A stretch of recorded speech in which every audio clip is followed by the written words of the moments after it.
So today I'm going to demonstrate how I used ImpulseSync to migrate content from two different source systems to the same destination system. Now if we look at our first source system at Content Stack, notice that we have a couple contents, some headlines and some author contents. These are what we're going to be migrating to our destination. Similarly, in our Strapi source system, we're going to see that we have three different headlines. One of these is a new headline, and the other two are headlines to update from the Content Stack system. Now I've already started this migration process, so if we look at our destination, you'll see that we have the Content Stack headlines moved over as articles, as well as their authors moved over as authors. And you can see here that we have our introduction headline article matches what our source is.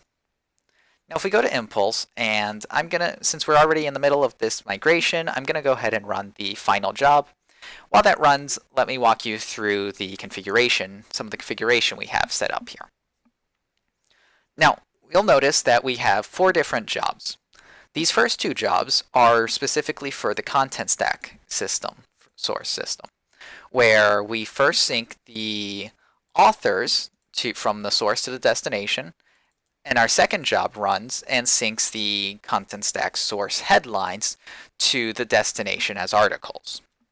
Now there's nothing special as far as manipulators are in these jobs or anything, and the mapping is pretty straightforward.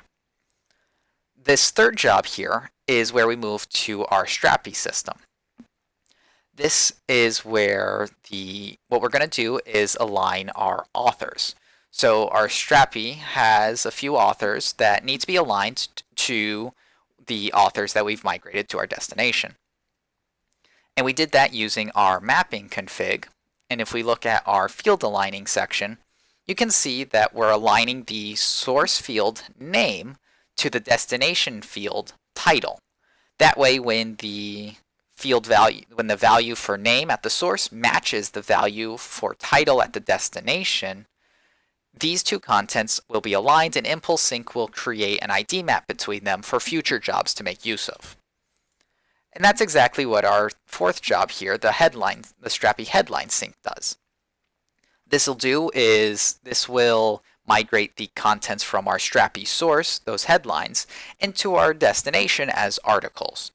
And if we look at the mapping, what we'll see is that destination content type is set to articles.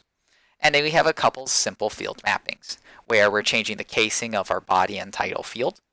And our author field here has a special property which will help facilitate the migration from a Strapi reference field to a Content Stack destination reference field. Finally, we are also aligning fields here where we align the source title field to the destination title field. That way, when these two titles match, the ImpulseSync system will align them, and if they match, the content will be updated based on the values from our Strapi source. And if there is no match, then we'll create a new content from our Strapi source.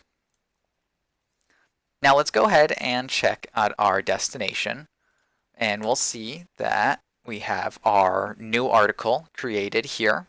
So we have one new article, and our 2 existing articles have been updated.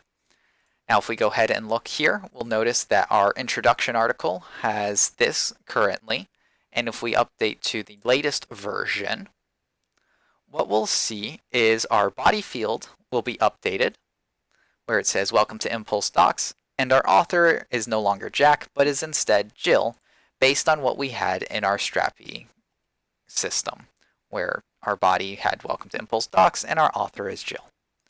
Thanks for listening.